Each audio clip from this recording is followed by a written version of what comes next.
Good afternoon, everyone. It's Louise here again from Eleanor Grace. As you can see, have Ella as my helper again.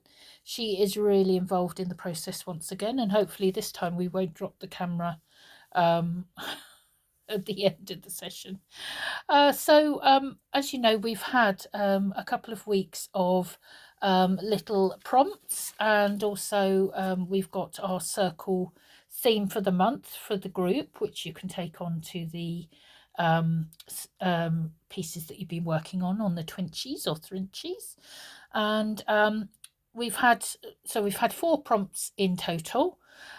We've had the lace collage, the motifs.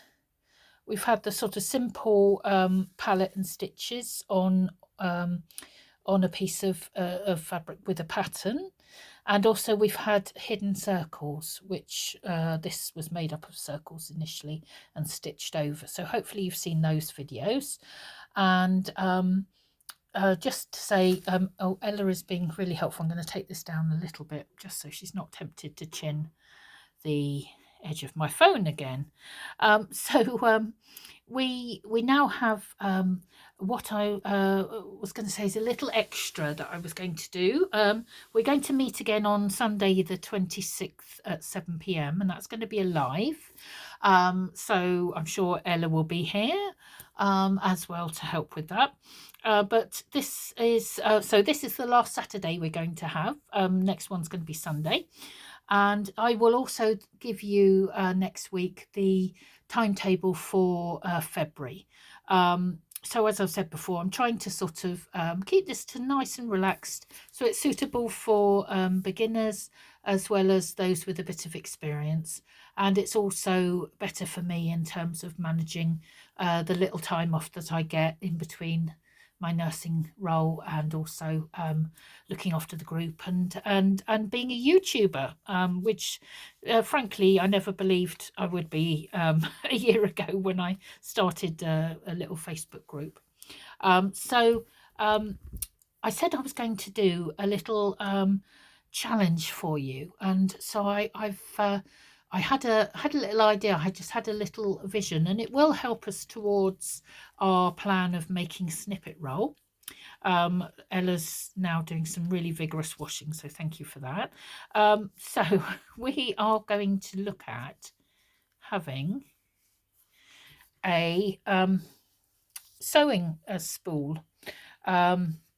This is obviously a little bit of an older one. If you're able to get hold of one of these, even a smaller one, I know it's for some of you, you're working on slightly bigger things because it's easier for you than doing a small piece.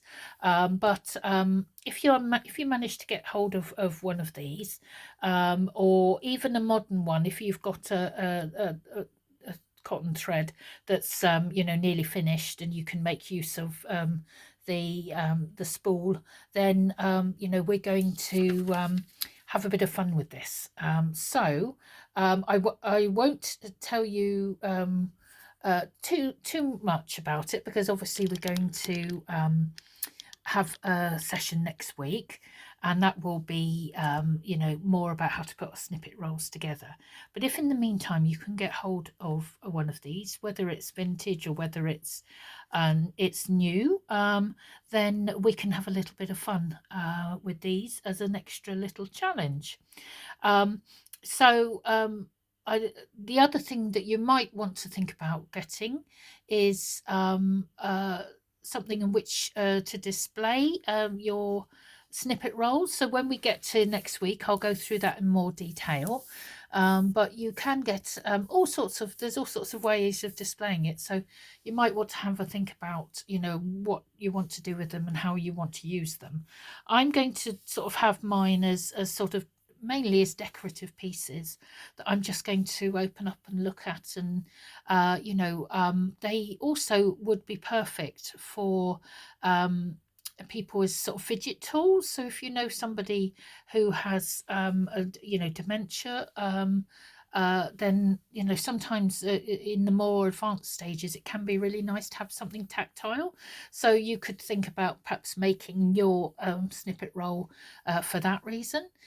You could obviously hang them, so we're going to be looking at ways of doing that, and that's going to evolve over this 3-month period that we're going to do it, January to March. So I'm really hoping that those of you certainly that are in the group, that's where we can converse a bit more, you're able to sort of give some ideas of perhaps what you've done before, and what's worked and what hasn't. And we will enjoy ourselves getting to look at different ways of doing a snippet roll. So this is my little challenge for you. If you're able to get hold of something like this, then we will have a look next week at how we're going to use it, and why it might be useful as a sort of step in, especially for those who are not so experienced in terms of embroidery, and may not have made one of these before. And we'll sort of take it from there. But for now, Ella and I are going to sign off, and we look forward to seeing you next week. As I've said before, if you want to join the group, it is on Facebook. It's called Slow Stitching by Hand with Eleanor Grace. So that's me, Louise. Gets confusing, but I named it after my 2 cats. So there's Ella here, and I had a cat called I used to have a cat called Gracie. Yes, thank you, Ella. That was very useful input. And yes, just do answer the questions if you want to join us, because it is obviously important to try and make sure that people coming into the group are doing so for the right reason, and that you are a stitcher or interested in stitching. Thank you, Ella. You're going to knock the camera there. Thank you very much. That's really, really helpful. And also to say, I do have an Etsy shop, and I will try to remember to post a link on here. And I will be restocking that. I have put some things on over the last couple of weeks, but all of the packs that I did for the Twinchies did sell out.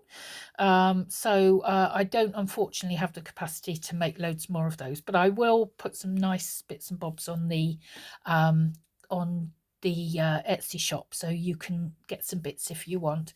And I include postage in the cost on my Etsy shop, so there's no drama about how much it's going to cost you to get a package, to the other side of the world or whatever. So Ella's come to say goodbye, and we will catch up with you next week. Bye.